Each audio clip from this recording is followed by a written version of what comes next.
to stay on with us as we shift our focus away from the Russia-Ukraine war towards what's happening in the Middle East. Israel is now ramping up its military offensive in Gaza. In fact, Israeli Prime Minister Benjamin Netanyahu has stated that the conflict is now at a decisive stage. He has vowed that what began in Gaza will end in Gaza. Meanwhile, tens of thousands of reservists are reporting for duty with a new operation to capture Gaza city now underway. Israeli army radio states that 40,000 reservists were called up. Netanyahu, meanwhile, claims major strategic gains, including a weakened Iran, Hezbollah, as well as the Assad regime being completely overthrown, and a weakened Houthi group as well. Listen in to what he had to say. אני רוצה לחזק ולהביע הערכה עמוקה לכם, חיילי צה"ל וחיילי המילואים והמשפחות שלכם. אני יודע ששילמתם מחיר יקר, גם בעבודה, גם בלימודים, גם בבית. אנחנו פועלים להכריע את החמאס, אבל בדרך חוללנו יחד נפלאות, כי שברנו את הציר האיראני.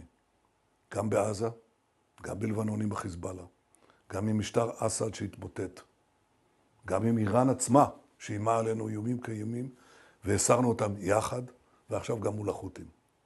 אבל מה שהתחיל בעזה, חייב להסתיים בעזה. חיילי צה"ל היקרים, סדיר ומילואים. לכל אורך המלחמה, אנחנו קיבלנו החלטות קשות מאוד. החלטות שאיש לא האמין שנוכל באמת ליישם אותן. אבל יישמנו אותן, משום שאתם נתתם לנו ולי את הכוח לקדם את מדינת ישראל לקראת ניצחון גורף. ועכשיו אנחנו עומדים בפני שלב ההכרעה. אני מאמין בכם, אני סומך עליכם, וכל העם מחבק את חיילי צה"ל היקרים, סדיר ומילואים. לכל אורך המלחמה, אנחנו קיבלנו החלטות קשות מאוד. החלטות שאיש לא האמין שנוכל באמת ליישם אותן. אבל יישמנו אותן, משום שאתם נתתם לנו ולי את הכוח לקדם את מדינת ישראל לקראת ניצחון גורף. ועכשיו אנחנו עומדים בפני שלב. Meanwhile, the offensive is drawing international concern. Palestinian officials have stated that at least 100 people were killed in Israeli strikes today, 35 of whom were in Gaza City alone.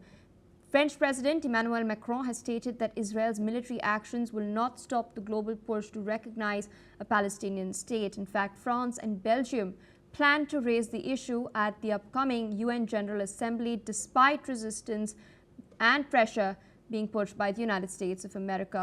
Ms. Shruti Dasgupta still with us on the broadcast. Ma'am, I'd like to ask you, what are the chances of this UNGA resolution being accepted, and how much weight does it hold, considering that it is the UNSC, which is the body that truly holds the power to make decisions that influence the course of the war? Well, it does hold a little bit of water, at least in terms of optics. It allows the global stage to kind of come forth and show their support for Palestine, and also show that while Israel is winning the war on ground and it is losing the narrative war, and it does not look good for it. It is no longer able to justify its actions on the ground, and neither will its supporters like the US and the other nations be able to condone its excessive use of military force. Inside the Israeli group, they have divided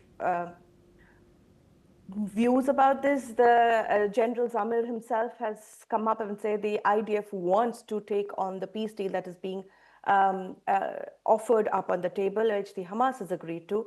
But Netanyahu government has stood firmly and said they want complete control of the narrative. They want all the hostages back, not a piece-by-piece deal.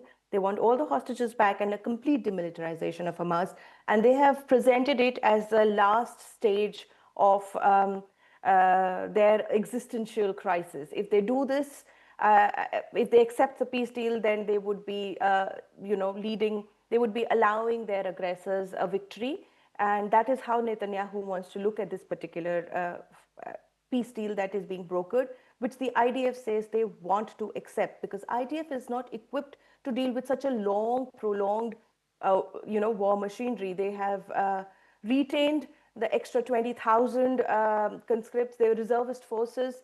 They've been at war for a very long time, which was not the deal, which is not Israel as such. And people want peace. Even a sliver of hope will help them. And this is not something that Netanyahu is looking at. And so it's difficult for him to justify his actions to his own people, to the people that are supporting him, like the US. Trump himself has given a statement that is no longer looking good for Israel, their continued aggression. They already control 75% of Gaza Strip. Now the last 25% is under aggression, and they're making headway every day, and also collecting a large amount of bad press as well as ill hope in terms of global forces. So when France says that it's not going to change its stance, when the UNSC peace forces are the true forces, they might be used to kind of control the narrative now. And once that kind of a resolution is passed and accepted in Palestine, although I might say the etymology of the word itself comes from the Arabic word Philistine, which comes from the Hebrew word Philistim, which means infiltrators. So the farce of the Palestinian identity gets its global recognition. And after that, it is just a short pause where UNSC starts deploying forces to control the aggression that comes under the name of Operation Gradient Chariot 2. All right, ma'am, with that, I would like to thank you for taking our time, joining us on NewsX World.